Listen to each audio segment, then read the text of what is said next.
Hello दोस्तों, welcome to my YouTube channel. सभी के लिए जय हिंद। तो आज का टॉपिक है भारत के राष्ट्रीय प्रतीक।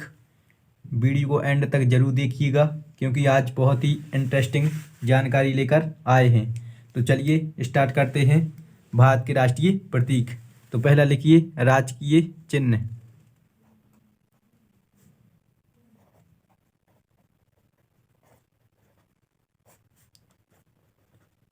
राष्ट्रीय चिन्ह। तो राष्ट्रीय चिन्ह क्या है दोस्तों? अशोक स्तंभ है। ठीक है, पॉइंट बना के लिखिए। यह है सारनाथ। सारनाथ कहाँ पर है दोस्तों? बनारस उत्तर प्रदेश में है। कहाँ पर है? बनारस उत्तर प्रदेश। यह सारनाथ बनारस उत्तर प्रदेश की अशोक स्तंभ से लिया गया है। अशोक स्तंभ से लिया गया है। तो दोस्तों जो आपका राजकीय चिन्ह है वह कहाँ से, जो सारनाथ उत्तर प्रदेश है, उसे अशोक के स्तंभों से लिया गया है। ठीक है, इसमें बात की जाए तो इसमें चार सह हैं। क्या है इसमें? चार सह हैं। सह मतलब शेर। चार सह हैं जिसमें जो एक के पीछे एक खड़े हुए हैं। इसमें नीचे बात की जाए दाईं ओर, तो दाईं ओर सांड है। दाईं ओर क्या है? दाईं ओर इसमें सांड है। दाईं ओर सांड है। बात की जाए बाईं ओर, तो बाईं ओर क्या है? बाईं ओर घोड़ा है। क्या है दोस्तों बाईं ओर? बाईं ओर क्या है? बाईं ओर घोड़ा है। और इसमें बात की जाए कि बीच में क्या है, तो बीच में 24 तीलियों वाला चक्र है। बीच में क्या है? बीच में 24 तीलियों वाला चक्र है। 24 तीलियों वाला चक्र है। तो जो आपका राजकीय चिन्ह है वह कहाँ से लिया गया है? जो सारनाथ बनारस उत्तर प्रदेश में अशोक स्तंभ है उससे लिया गया है, जिसमें चार सह हैं, जिसमें दाईं ओर क्या है? सांड है। बाईं ओर घोड़ा है और बीच में 24 तीलियों वाला चक्र है। ठीक है, अब बात आती है कि इसे कब अपनाया गया था। तो पॉइंट बना के लिखिए। इसे अंगीकृत करने की तिथि। इसे कब अपनाया गया था? इसे अंगीकृत करने की तिथि। तो इसे कब अपनाया गया था? तो दोस्तों इसे अपनाया गया था 26 जनवरी 1950 को। विथ डेट याद रखोगे और याद रहना भी चाहिए। 26 जनवरी 1950 को अपनाया गया था। इसके बाद में बात करेंगे राष्ट्रीय आदर्श वाक्य। तो लिखिए राष्ट्रीय आदर्श वाक्य क्या है? सभी को पता है।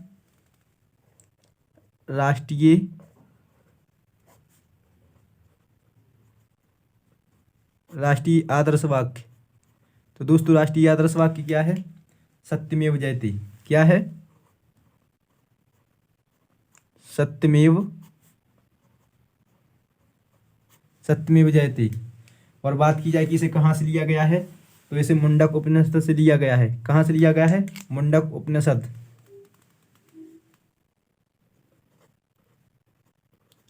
मुंडक उपनिषद से लिया गया है। आपसे पूछा जाए कि आपका राष्ट्रीय आदर्श वाक्य क्या है दोस्तों, तो सत्यमेव जयते है, जिसे कहाँ से लिया गया है? मुंडक उपनिषद से लिया गया है। इसके बाद में आप नेक्स्ट लिखिए राष्ट्रीय ध्वज। तो सभी प्यारे दोस्तों को पता है कि राष्ट्रीय ध्वज क्या है? अपना प्यारा तिरंगा।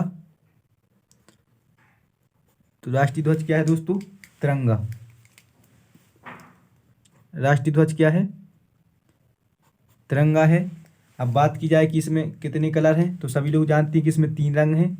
तो लिखिए इसमें 3 रंग हैं। इसमें 3 रंग हैं। इसमें कितने रंग हैं?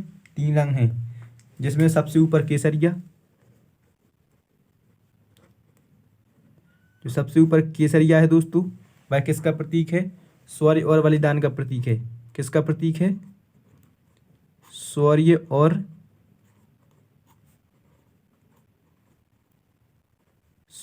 बलिदान,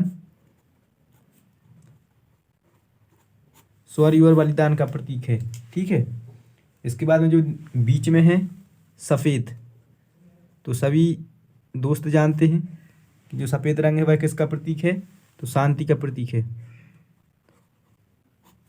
शांति का प्रतीक। और जो सबसे नीचे है वह कौन सा कलर है? हरा रंग है। कौन सा रंग है? हरा रंग है। हरा रंग सभी जानते हैं कि खुशहाली और समृद्धि का प्रतीक है। खुशहाली और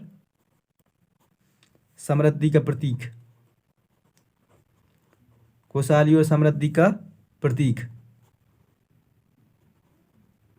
तो भारतीय तिरंगे में कितने कलर हैं दोस्तों? 3 कलर हैं, केसरिया, सफ़ेद और हरा। केसरिया शौर्य और बलिदान का प्रतीक, सफ़ेद शांति का प्रतीक और हरा खुशहाली का प्रतीक। अब बात आती है कि जो 24 तीलियों वाला बीच में नीले रंग का जो चक्र लगा हुआ है वह किसका प्रतीक है? तो पॉइंट बना के लिखिए। श्वेत रंग के बीच में,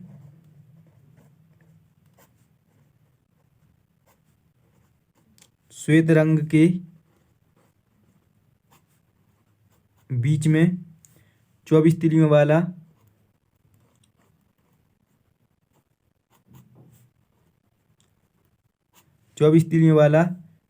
नीला रंग है। 24 तीलियों वाला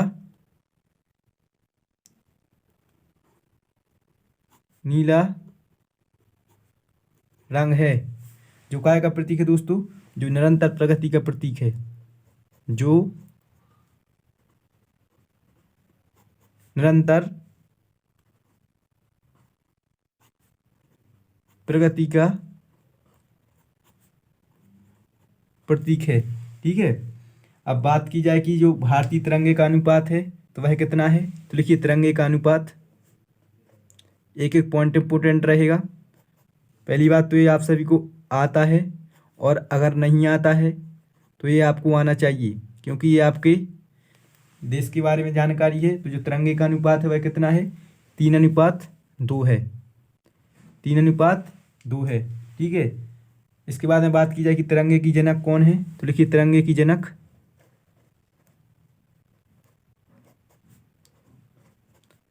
तिरंगे की जनक। तो दोस्तों तिरंगे की जनक कौन है? मैडम भीकाजी कामा। कौन है तिरंगे की जनक? मैडम भीकाजी कामा। मैडम भीकाजी कामा तिरंगे की जनक हैं। तिरंगे की जनक कौन है? मैडम भीकाजी कामा। अब बात आती है कि भारतीय तिरंगे को सर्वप्रथम कहाँ पर फहराया गया था, तो पॉइंट बना के लिखिए आप। भारतीय तिरंगे को सर्वप्रथम,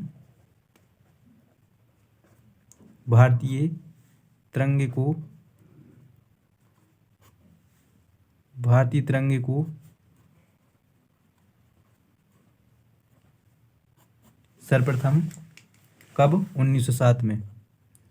ऐसा नहीं याद रखोगे आप। 1907 में, 1907 में कहाँ पर फहराया गया था? स्टुटगार्ट में। कहाँ पर फहराया गया था? स्टुटगार्ट में। और स्टुटगार्ट कहाँ का शहर है? तो दोस्तों स्टुटगार्ट जर्मनी का शहर है। ठीक है। तो कहाँ पर फहराया गया था? स्टुटगार्ट जर्मनी में फहराया गया। तो जो मैडम भीकाजी कामा हैं, इनके द्वारा सर्वप्रथम भारतीय तिरंगे को कब? 1907 में। और कहाँ पर? स्टुटगार्ट जर्मनी में फहराया गया था। दोस्तों जो आप अभी वर्तमान में अपना ध्वज देखते हो तिरंगा, तो इसकी जनक कौन है? तो पॉइंट बना के लिखिए। आधुनिक तिरंगे की जनक, आधुनिक तिरंगे की जनक। तो आधुनिक तिरंगे के जनक कौन है दोस्तों? तो जैसा कि आप सभी ने पढ़ा होगा, पिंगली वेंकैया, पिंगली वेंकैया आधुनिक तिरंगे की जनक हैं। ठीक है। अब आपने सोचा कभी कि जो आपका भारतीय तिरंगा है तो जो उसका कपड़ा रहता है वह कहाँ पर तैयार होता होगा। तो जो भारतीय तिरंगे का कपड़ा है उसके लिए एकमात्र स्थान है, वह है गर्दा, जो धारवाड़ जिला के अंतर्गत आता है। और धारवाड़ जिला कहाँ है? कर्नाटक में है। तो पॉइंट बना के लिखिए, एकमात्र स्थल,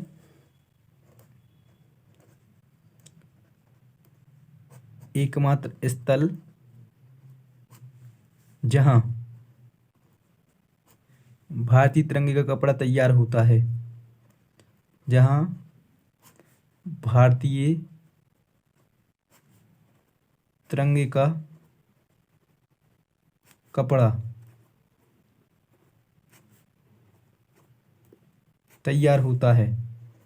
तो वह एकमात्र स्थल कौन सा है जहाँ भारतीय तिरंगे का कपड़ा तैयार होता है? तो वह है गर्दा। गर्दा जो कौन से जिले के अंतर्गत आता है? धारवाड़ जिले के अंतर्गत आता है, धारवाड़ जिला। और धारवाड़ जिला कहाँ पर है? तो धारवाड़ जिला कर्नाटक राज्य में है। कहाँ पर है? कर्नाटक राज्य में। तो एकमात्र स्थान जहाँ पर भारतीय तिरंगे का कपड़ा तैयार होता है वह गर्दा है, जो धारवाड़ जिले के अंतर्गत कर्नाटक में आता है।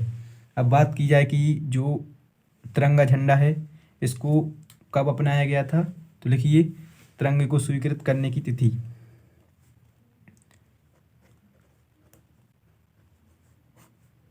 तिरंगे को स्वीकृत करने की तिथि,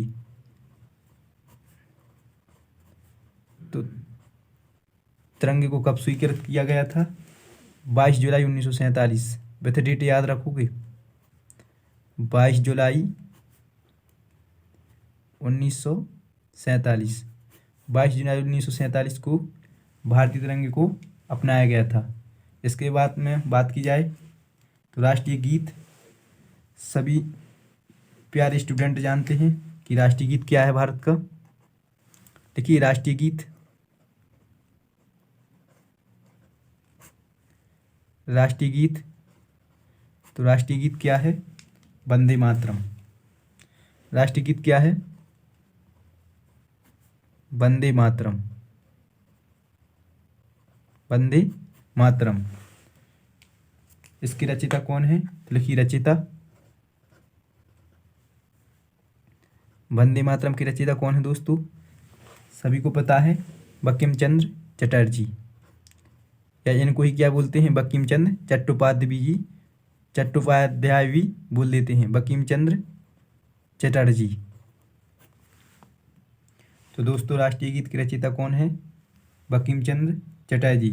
ठीक है, जो बंकिम चंद्र चटर्जी की रचना आनंद मठ है उसमें से इसको लिया गया है। तो पॉइंट बना के लिखिए, इसे इनकी रचना,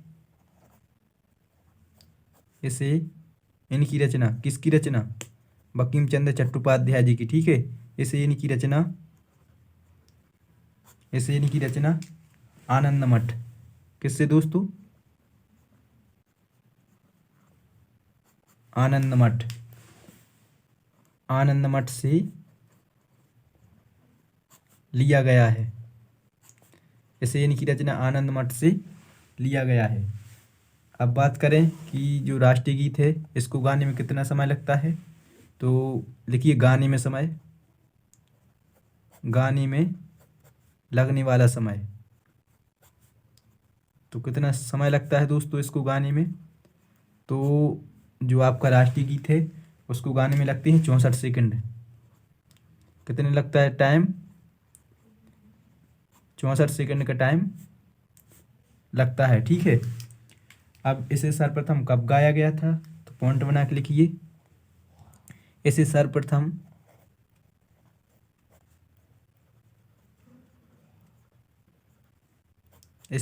कब? जो 1896 का कलकत्ता अधिवेशन होता है दोस्तों, इसे सर्वप्रथम 1896 की कलकत्ता अधिवेशन में गाया गया। कब गया था? 1896 में कलकत्ता के अधिवेशन में गाया गया। 1896 में कलकत्ता के अधिवेशन में गाया गया, गाया गया। तो जब कलकत्ता में जब कांग्रेस के अधिवेशन में गाया गया तो उस टाइम पे तत्कालीन अध्यक्ष कौन था? तो लिख लीजिए तत्कालीन अध्यक्ष। जब यह गाया गया था तो लिखिए तत्कालीन अध्यक्ष। तत्कालीन अध्यक्ष तो दोस्तों उस टाइम पे अध्यक्ष थे रहमतुल्लाह सयानी। नाम याद रखोगे ये,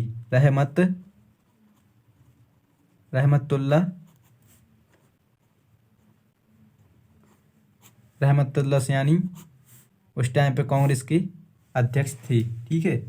इसके बाद में बात की जाए कि जो आपका राष्ट्रीय गीत है इसको कब अपनाया गया था, तो लिखिए पॉइंट बना के, इसे स्वीकृत करने की तिथि,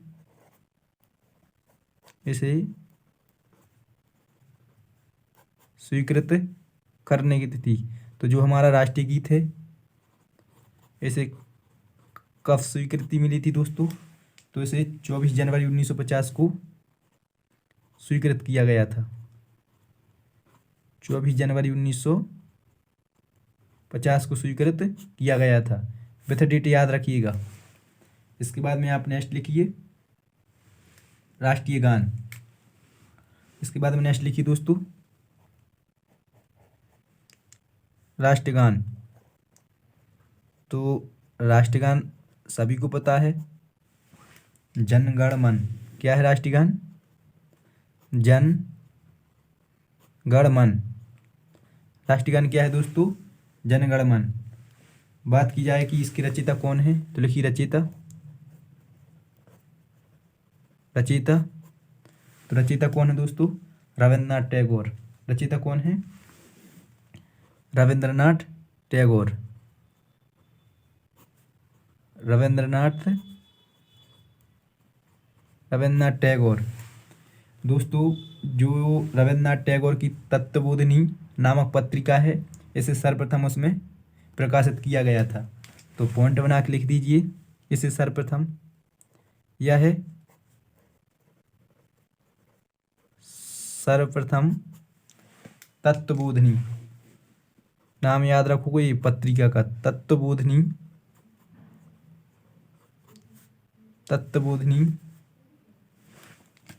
नामक पत्रिका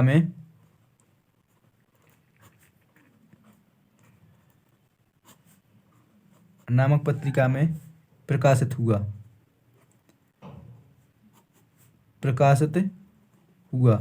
तो दोस्तों जो राष्ट्रीय गान है जन गण मन उसके रचयिता रविन्द्रनाथ टैगोर हैं और यह सर्वप्रथम कब प्रकाशित हुआ था? तो तत्वबोधिनी नामक पत्रिका में प्रकाशित हुआ था। अब बात की जाए कि इसको गाने में कितना टाइम लगता है, तो सभी प्यारे दोस्त जानते हैं कि इसको गाने में 52 सेकंड लगते हैं। लिखिए गाने में लगने वाला समय, गाने में लगने वाला समय, तो कितना समय लगता है दोस्तों इसे गाने में? 52 सेकंड। कितना टाइम लगता है? 52 सेकंड।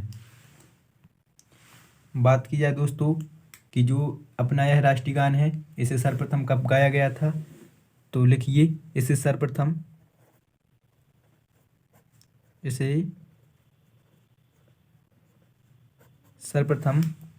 1911 की कांग्रेस अधिवेशन में गाया गया था। इसे सर्वप्रथम 1911 की कांग्रेस के कलकत्ता अधिवेशन में गाया गया। तो कांग्रेस के कलकत्ता अधिवेशन में गाया गया था दोस्तों। दोनों ही कलकत्ता में गाए गए हैं। वह 1896 में गाया गया था राष्ट्रीय गीत, और जो आपका राष्ट्रीय गान है आपका और हमारा राष्ट्रीय गान है कब? 1911 में कलकत्ता कांग्रेस के कलकत्ता अधिवेशन में गाया गया था। ठीक है, में गाया गया। फिर वही बात आती है कि अध्यक्ष कौन थे, तो लिखिए तत्कालीन अध्यक्ष। 1911 में कांग्रेस के अध्यक्ष कौन थे जब अपना यह राष्ट्रीय गान गाया गया था? देखिए तत्कालीन अध्यक्ष, तो तत्कालीन अध्यक्ष उस टाइम पर थे भीषण नारायण दर। कौन थे? भीषण नारायण दर। भीषण नारायण दर उस टाइम पे क्या थे? अध्यक्ष थे। फिर बात की जाए कि राष्ट्रीय गान को कब अपनाया गया था, पॉइंट बना के लिखिए। स्वीकृत करने की तिथि, राष्ट्रीय गान को कब स्वीकृत किया गया था, देखिए स्वीकृत करने की तिथि। तो दोस्तों राष्ट्रीय गान को कब स्वीकृत किया गया था, राष्ट्रीय गान और राष्ट्रीय गीत दोनों को एक साथ में 24 जनवरी 1950 को स्वीकृत किया गया था। कब किया गया था, 24 जनवरी 1950 को स्वीकृत किया गया था। इसके बाद में आप नेक्स्ट लिखिए राष्ट्रीय पंचांग, राष्ट्रीय पंचांग, पंचांग, राष्ट्रीय पंचांग। तो पॉइंट बना के लिखिए, यह मूलतः शक संवत पर आधारित है, यह मूलतः शक संवत पर आधारित है। तो जो आपका राष्ट्रीय पंचांग है दोस्तों, वह कौन से संवत पर आधारित है, शक संवत पर आधारित है। ठीक है, यह मूलतः शक संवत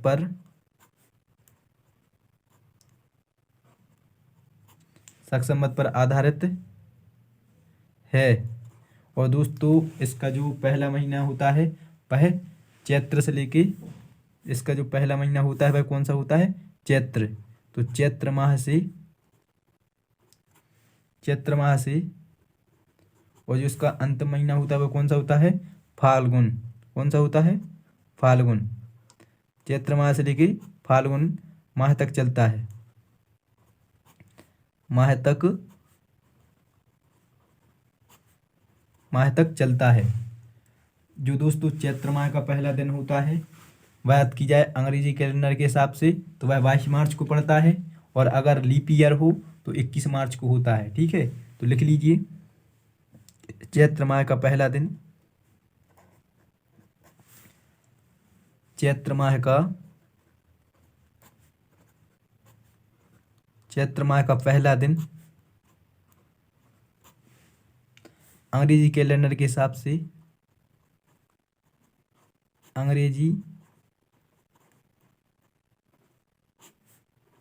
कैलेंडर के हिसाब से कब दोस्तों, 22 मार्च। ये डेट याद रखोगे आप, कब पड़ता है, 22 मार्च। 22 मार्च को होता है, 22 मार्च को होता है। और अगर वह लीप ईयर है दोस्तों तो फिर 21 मार्च को होता है। ठीक है, जबकि लीप वर्ष में यह कब, 21 मार्च को होता है। कब होता है दोस्तों, 21 मार्च, 21 मार्च को होता है, 21 मार्च को होता है। इसके बाद में बात की जाए जो अपना राष्ट्रीय पंचांग है इसे कब स्वीकार किया गया था, तो पॉइंट बना के लिखिए इसे स्वीकृत करने की तिथि, इसे स्वीकृत करने की तिथि। तो दोस्तों जो अपना राष्ट्रीय पंचांग है इसे कब स्वीकार किया गया था, 22 मार्च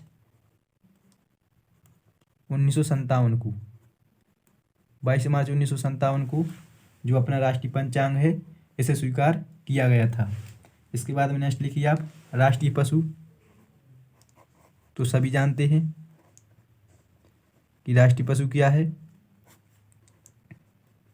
राष्ट्रीय पशु क्या है दोस्तों, बाघ। राष्ट्रीय पशु क्या है, बाघ, जिसका वैज्ञानिक नाम क्या है, पैंथेरा टाइग्रिस। ये नाम याद रखना, पूछा जाएगा यही नाम पूछा जाएगा, पैंथेरा टाइग्रिस। क्योंकि ये तो बच्चा जानता है कि जो राष्ट्रीय पशु वह कौन सा है, बाघ है। और बात की जाए कि इसको राष्ट्रीय पशु कब घोषित किया गया था, तो लिख लीजिए स्वीकृति, कब इसे स्वीकृति मिली थी, तो स्वीकृति मिली थी दोस्तों अप्रैल 1973 में।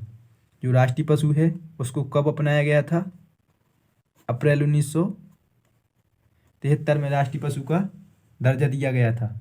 इसके बाद में नेक्स्ट लिखिए राष्ट्रीय पुष्प, तो सभी दोस्त जानते हैं कि राष्ट्रीय पुष्प क्या है। तो राष्ट्रीय पुष्प क्या है भारत का? कमल। क्या है दोस्तों? कमल। इसका वैज्ञानिक नाम जरूर याद रखना, क्योंकि एग्जाम में पूछा जाएगा तो वैज्ञानिक नाम ही पूछा जाएगा। नीलंबू, नीलंबू, न्यूसीफिरा,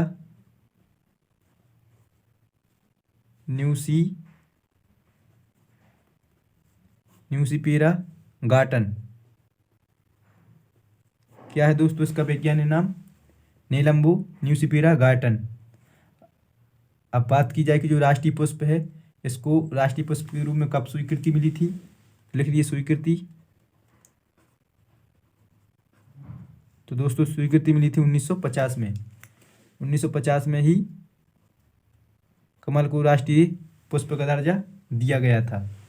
इसके बाद में नेक्स्ट लिखिए अब राष्ट्रीय पक्षी। तो सभी जानते हैं कि राष्ट्रीय पक्षी क्या है। लिखिए राष्ट्रीय पक्षी। राष्ट्रीय पक्षी, तो दोस्तों राष्ट्रीय पक्षी क्या है? मोर। राष्ट्रीय पक्षी क्या है? मोर। वैज्ञानिक नाम पर जरूर नजर रखना। वैज्ञानिक नाम क्या है?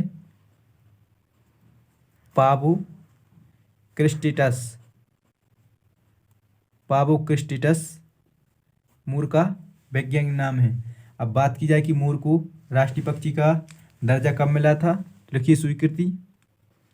कब मोर को राष्ट्रीय पक्षी के रूप में स्वीकृति मिली थी? तो बर्थ डेट याद रखोगे दोस्तों, 26 जनवरी 1963 को। 26 जनवरी 1963 को मोर को राष्ट्रीय पक्षी का दर्जा मिला था। इसके बाद में बात की जाए दोस्तों तो राष्ट्रीय वृक्ष। तो सभी जानते हैं कि राष्ट्रीय वृक्ष क्या है। तो लिखिए राष्ट्रीय वृक्ष।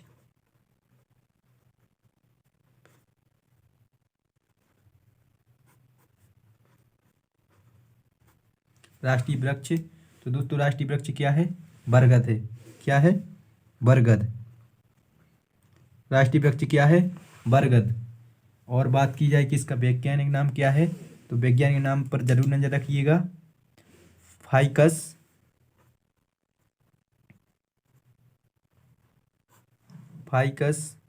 बेंगालिसिस। फाइकस बेंगालिसिस बरगद का वैज्ञानिक नाम है। ठीक है। अब बात की जाए कि इसको कब स्वीकृति मिली थी राष्ट्रीय वृक्ष के रूप में, तो दोस्तों इसे भी 1950 में ही स्वीकृति मिल गई थी। ठीक है। कब? 1950 में ही बरगद को राष्ट्रीय वृक्ष के रूप में घोषित किया गया था। इसके बाद में राष्ट्रीय विरासत पशु। तो राष्ट्रीय विरासत पशु क्या है? तो राष्ट्रीय विरासत पशु है गजराज या हाथी। गजराज को क्या बोलते हैं? हाथी। राष्ट्रीय विरासत पशु, तो राष्ट्रीय विरासत पशु क्या है? हाथी या गजराज। तो दोस्तों गजराज राष्ट्रीय विरासत पशु क्या है? गजराज। तो दोस्तों राष्ट्रीय विरासत पशु के लिए कब स्वीकृति मिली थी? लिखिए स्वीकृति। हाथी के लिए कब अपनाया गया था विरासत पशु के रूप में? तो 2010 में। कब अपनाया गया था? 2010 में। और अगर बात की जाए कि विश्व हाथी दिवस कब मनाया जाता है, तो विश्व हाथी दिवस 12 अगस्त के दिन मनाया जाता है। इसके बाद में बात की जाए कि राष्ट्रीय जलीय जीव। तो सभी जानते हैं कि राष्ट्रीय जलीय जीव क्या है। तो लिखिए राष्ट्रीय जलीय जीव। राष्ट्रीय जलीय जीव, तो दोस्तों राष्ट्रीय जलीय जीव क्या है? गंगा नदी में पाई जाने वाली डॉल्फिन है। ठीक है। तो राष्ट्रीय जलीय जीव क्या है? डॉल्फिन। और बात की जाए कि डॉल्फिन के लिए राष्ट्रीय जलीय जीव का दर्जा कब मिला था, तो लिखिए स्वीकृति। कब अपनाया गया था दोस्तों? तो 2009 में अपनाया गया था। कब अपनाया गया था? 2009 में। इसके बाद में बात की जाए कि राष्ट्रीय नदी। तो सभी जानते हैं कि राष्ट्रीय नदी क्या है दोस्तों? राष्ट्रीय नदी, तो राष्ट्रीय नदी गंगा है। क्या है दोस्तों राष्ट्रीय नदी? गंगा, जिसे 4 नवंबर 2008 को मनमोहन सिंह की कैबिनेट ने राष्ट्रीय नदी का दर्जा स्वीकृत किया था। लिखिए स्वीकृति। राष्ट्रीय नदी का दर्जा कब मिला गंगा नदी को? तो 4 नवंबर 2008 को, 4 नवंबर 2008 को गंगा नदी को राष्ट्रीय नदी का दर्जा दिया गया। इसके बाद में दोस्तों राजभाषा, तो सभी जानते हैं कि राजभाषा क्या है।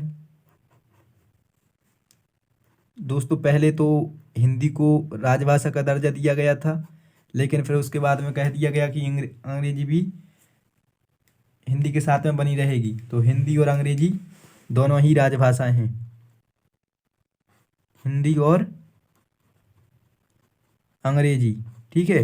हिंदी को 14 सितंबर 1949 को संविधान सभा के द्वारा राजभाषा के रूप में अपना लिया गया था। ठीक है, डेट याद रखना। हिंदी के लिए कब? 14 सितंबर 1949। ठीक है दोस्तों, और इसलिए 14 सितंबर को हिंदी दिवस भी मनाया जाता है। बात की जाए कि राष्ट्रीय लिपि, तो सभी जानते हैं कि राष्ट्रीय लिपि क्या है। राष्ट्रीय लिपि क्या है दोस्तों? तो राष्ट्रीय लिपि है देवनागरी। राष्ट्रीय लिपि क्या है? देवनागरी। और देवनागरी के लिए राष्ट्रीय लिपि का दर्जा कब मिला था दोस्तों? तो 9 सितंबर 1949 को। कब मिला था? 9 सितंबर 1949 को। ठीक है। इसके बाद में बात की जाए कि राष्ट्रीय फल, तो लिखिए दोस्तों राष्ट्रीय फल। राष्ट्रीय फल क्या है? आम है। राष्ट्रीय फल क्या है? आम। तो दोस्तों राष्ट्रीय फल आम के लिए 1950 में ही फल का दर्जा दिया गया था।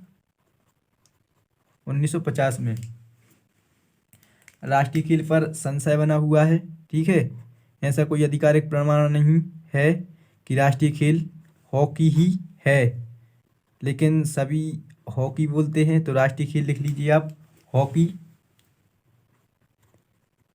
राष्ट्रीय खेल क्या है दोस्तों? हॉकी। और जो आपकी राष्ट्रीय मुद्रा है, राष्ट्रीय मुद्रा, तो सभी जानते हैं कि राष्ट्रीय मुद्रा क्या है। राष्ट्रीय मुद्रा क्या है दोस्तों? तो राष्ट्रीय मुद्रा है रुपया, भारतीय रुपया,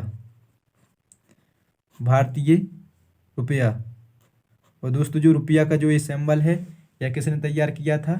तो आप लिख सकते हो इसका डिजाइन, रुपया का डिजाइन है, किसने बनाया था दोस्तों? तो ये पूछा गया है। तो इसका डिजाइन किसने बनाया था? उदय कुमार धर्मालिंगम ने। किसने बनाया था? उदय कुमार